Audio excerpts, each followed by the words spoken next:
രാജ്യത്തെ തൊഴിലാളികൾക്ക് ഏറ്റവും ഉയർന്ന വേതനവും തൊഴിൽ സുരക്ഷയുമുള്ള സംസ്ഥാനമാണ് കേരളം. കേന്ദ്ര സർക്കാർ 4 ലേബർ കോഡുകൾ പിൻവലിക്കണമെന്ന് ആവശ്യപ്പെട്ടാണ് ഇപ്പോൾ സമരം നടന്നുകൊണ്ടിരിക്കുന്നത്.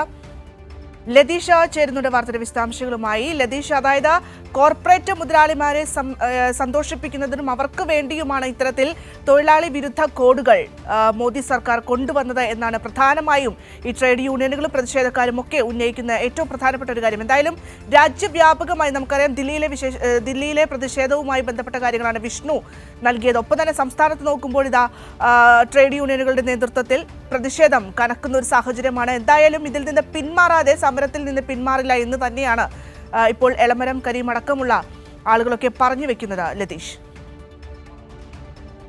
ലേബർ കോഡുകൾ നടപ്പാക്കാനുള്ള കേന്ദ്രത്തിന്റെ തീരുമാനത്തിനെതിരെ വലിയ പ്രതിഷേധമാണ് കേരളത്തിലും ട്രേഡ് യൂണിയനുകളുടെ ഭാഗത്തു നിന്നും ഉയർന്നു വന്നിരിക്കുന്നത്. വിവിധ കേന്ദ്രങ്ങളിൽ വിവിധ തരത്തിലുള്ള പ്രതിഷേധ പരിപാടികൾ ഇന്ന് സംഘടിപ്പിച്ചിരുന്നു. കോഴിക്കോട് ആദായനികുതി ഓഫീസ് മുമ്പിലേക്കാണ് സംയുക്ത ട്രേഡ് യൂണിയന്റെ നേതൃത്വത്തിൽ മാർച്ച് സംഘടിപ്പിച്ചത്. CITUവിന്റെ സംസ്ഥാന general secretary Elamaram Kareem march ഉദ്ഘാടനം ചെയ്തു. അദ്ദേഹം പറഞ്ഞത് മിനിമം വേജ് കമ്മിറ്റി തന്നെ ഇല്ലാതായി. മിനിമം വേജ് എന്ന് പറയുന്ന ഒരു വ്യവസ്ഥ തന്നെ ഈ ലേബർ കോഡ് വന്നതോടുകൂടി ഇല്ലാതായി. ദേശീയ തറകൂലിയാണ് കേന്ദ്രത്തിന്റെ ഈ ഉത്തരവ് പ്രകാരം നിലവിൽ വന്നിരിക്കുന്നത്. അത് 178 രൂപയാണ്. അത് രാജ്യവ്യാപകമായി ഒരേ മിനിമം കൂലി എന്നുള്ള നിലവിലേക്ക് ഈ വ്യവസ്ഥ വരുന്നതോടുകൂടി തൊഴിലാളികളുടെ എല്ലാ അവകാശവും ഇല്ലാതാവുന്നു. തൊഴിലാളി സംഘടനകൾ ഉണ്ടാക്കാനുള്ള അവകാശം, സമരം ചെയ്യാനുള്ള അവകാശം, അത്തരം എല്ലാ അവകാശങ്ങളും നിഷേധിക്കുന്നതാണ് പുതിയ ലേബർ കോഡ്. അതുകൊണ്ട് തന്നെ ഇത് തൊഴിലാളി വിരുദ്ധമാണ്. ഇത് പിൻവലിക്കുന്നവരെ പ്രതിഷേധവുമായി മുന്നോട്ട് പോകുമെന്നാണ് അദ്ദേഹം പറഞ്ഞത്. തൊഴിലാളി സംഘടനയോട് ക്രൂരതയാണ് കേന്ദ്ര സർക്കാർ വെച്ചു പുലർത്തുന്നതെന്നും കോർപ്പറേറ്റ് മുതലാളിമാരുടെ ആജ്ഞയ്ക്കനുസരിച്ചാണ് ഈ നിയമം ഉണ്ടാക്കിയതെന്നും അദ്ദേഹം പറയുകയുണ്ടായി. മറ്റൊരു പ്രധാനപ്പെട്ട കാര്യം അദ്ദേഹം പറഞ്ഞത് ചില മാധ്യമങ്ങൾ നൽകിയ വാർത്തയുമായി ബന്ധപ്പെട്ടുള്ള കാര്യങ്ങളാണ്. അതായത് ലേബർ കോഡ് കേന്ദ്ര നിയമം കേരളത്തിൽ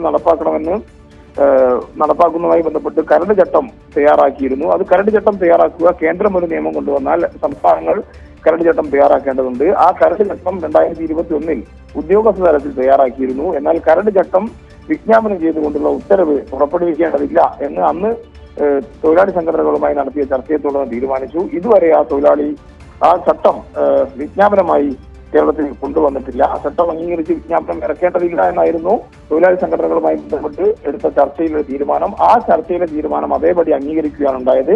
ഒപ്പം ലേബർ കോഡ് അതേ രൂപത്തിൽ, ഇപ്പോൾ വന്ന രൂപത്തിൽ തന്നെ കേരളത്തിൽ നടപ്പാക്കില്ല എന്ന് സംസ്ഥാന തൊഴിൽ മന്ത്രി ശിവൻകുട്ടി കഴിഞ്ഞ ദിവസം അറിയിക്കുകയും ചെയ്തിട്ടുണ്ട്. എന്തായാലും നാളെ ഇത് സംബന്ധിച്ച്, പുതിയ സാഹചര്യം സംബന്ധിച്ച് തൊഴിലാളി സംഘടനകളുമായി ചർച്ച നടത്താൻ തൊഴിൽ മന്ത്രി ചർച്ച വിളിച്ചിട്ടുണ്ട്. ഇതിലും തൊഴിലാളി സംഘടനകൾ ഒറ്റക്കെട്ടായി ഈ നിലപാട് തന്നെ, അതായത് ഈ ലേബർ കോഡ്, തൊഴിലാളി വിരുദ്ധമായ ലേബർ കോഡ് നടപ്പാക്കേണ്ടതില്ല എന്ന് തന്നെ ഈ യോഗത്തിലും അറിയിക്കുമെന്ന് കൂടി എളമരം കരീം പറഞ്ഞിട്ടുണ്ട്. കോഴിക്കോട് KUWJ അതേപോലെ തന്നെ KNEF തുടങ്ങിയ സംഘടനകളുടെ സംയുക്ത നേതൃത്വത്തിലും പ്രതിഷേധം പ്രസ് ക്ലബ് മുമ്പിൽ നടന്നു. അതും എളമരം കരീമാണ് ഉദ്ഘാടനം ചെയ്തത്. ഭദ്ര.